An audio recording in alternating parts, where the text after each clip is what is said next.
Hey guys, we're going to be doing something a little different for about the next 2 months. For the next couple months, we're going to be answering some of your questions that you commonly ask us through our social media outlets. Men in the Arena Army, we salute you. Hey guys, thanks for listening to this episode of the Men in the Arena podcast, guiding you through the stress bubble of life to your best version. I'm Jim Ramos, your host and guide of today's #1 podcast on Spotify for Christian men. Welcome to the show.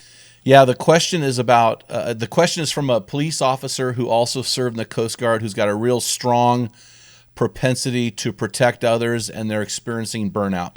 And he wants to know what to do. And I would just say this, because I see this all the time. First of all, thank you for your service. Thank you for what you're doing. We love our LEOs. We love our military. We offer our curriculum for free for those first responders. I'm including firefighters as well. And but when you're giving your life away, I think that ministry guys also experience something similar. I was a sheriff's chaplain for about 3 years, and I noticed that the sheriff's deputies had very similar temperaments as pastors. They were able to disconnect and reconnect. Disconnect and reconnect. In other words, in a crisis, they can disconnect emotionally so they can connect with the crisis situation, whether it be a counseling situation or some kind of traffic accident, whatever it was.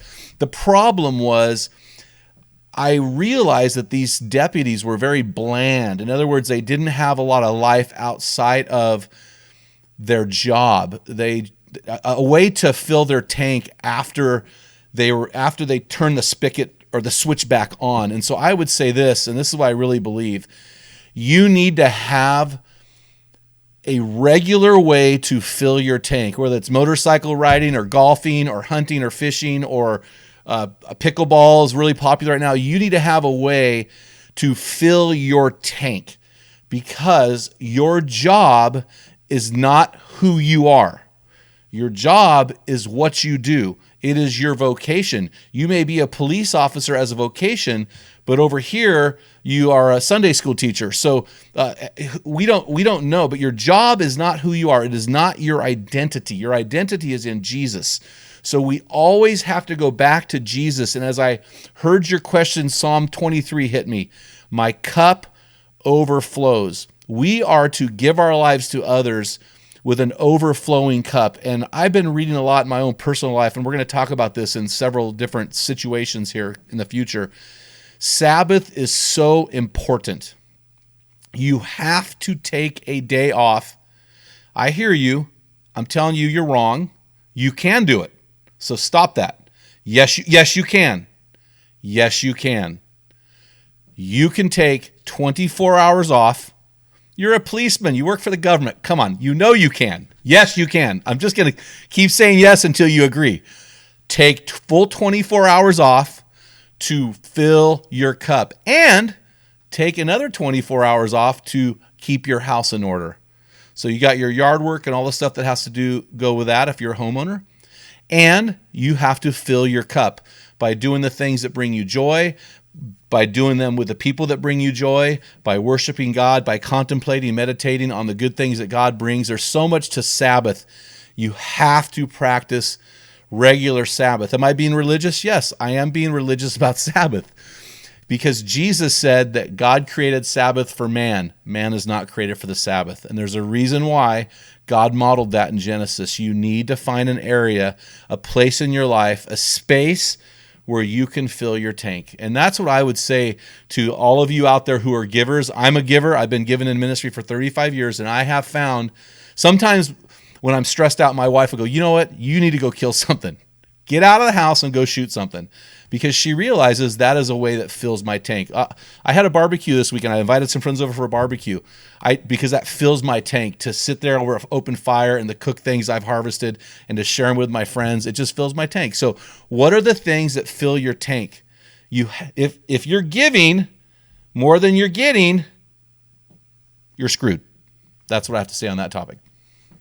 So this post is from a wife who's been married for many, many years, and she's, for the last 18 years, it's been a partnership and not a marriage, and she wanted me to give her wisdom on her marriage. So 18 years and your marriage is more like a partnership. So Essentially, a marriage is a partnership. It is a contract, a legal contract that you sign that makes you a legal partner.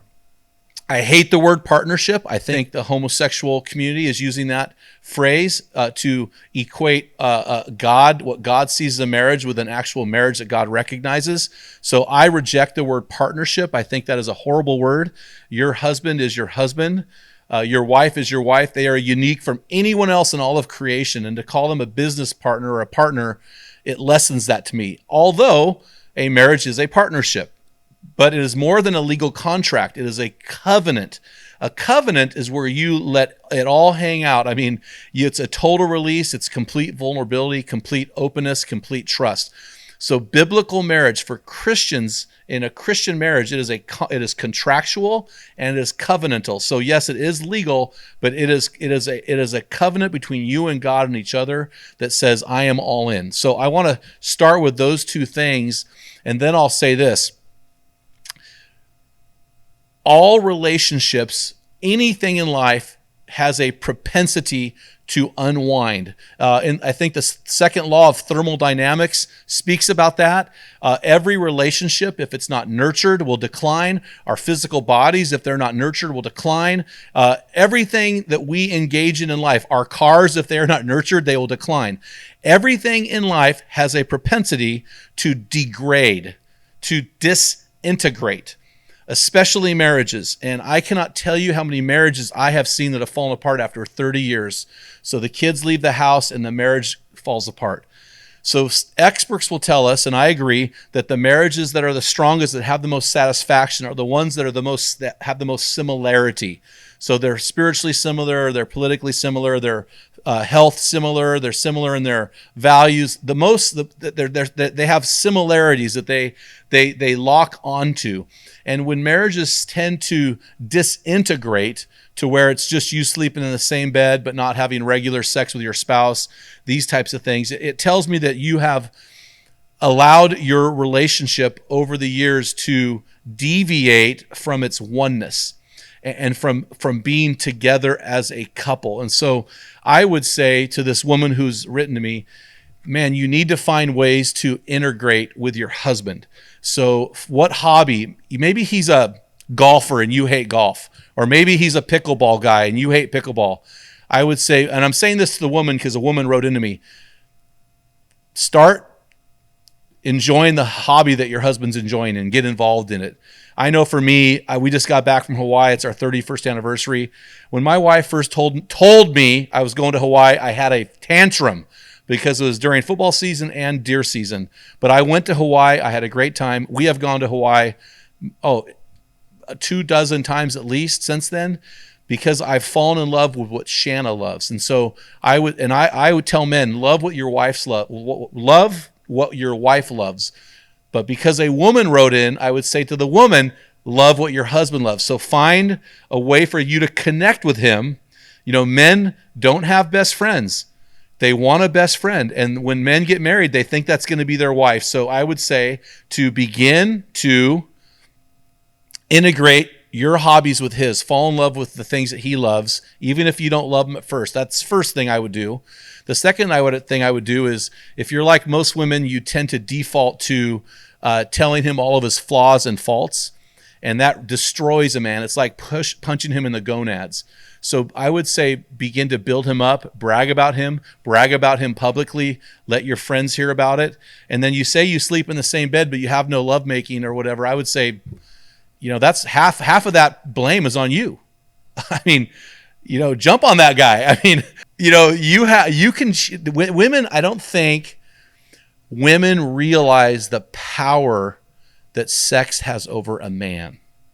When a woman realizes and leverages that power, it can destroy a man or it can make a marriage better than it's ever been. I saw a TV show and a woman decided she was going to make love to her husband 365 days in the coming year, which to me, that's like, whoa. But I mean, it changed everything. So I would give you that wisdom as a woman. I would say, hey, make love to that man. I would say find a hobby that he enjoys, and I would say immerse yourself with him in that hobby. I would say, and then start bragging on him. Why don't you flip the script on him and talk about how he's a stud, and find the things you really like, and frame him differently is the thing I want.